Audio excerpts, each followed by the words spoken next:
aw bɛ histoire kɛ ne ko histoire tɔgɔ de an ka kan n b'a fɔ ko aw ni sɛnɛ n b'a fɔ di kɛnɛ kan bienvenue sur notre espace comment dirais-je bi an bɛna karanbolo dɔ de tɔgɔ ta k'a ɲɛf'i ɲɛna n'o ye histoire ye histoire o de ye kokɔrɔ tɛmɛni kokɔrɔ minnu bɛ yen n'u tɛmɛna walima ko minnu tɛmɛna olu ɲɛfɔli ka u bɛn u tumadaw ma k'u bila u tumadaw kɔnɔ karan bolo ma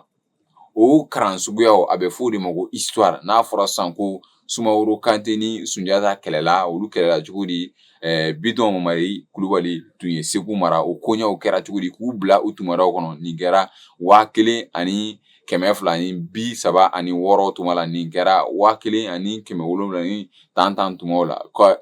kumaw ɲɛfɔ ka bɛn u tumada ma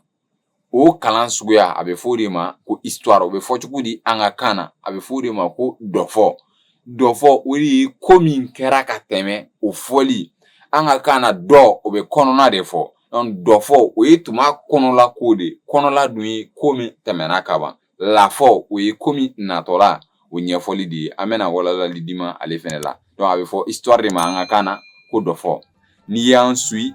an bɛna kumaden caman ɲɛf'i ɲɛna don n'a nataw la a b'i ka vocabulaire enrichi kosɛbɛ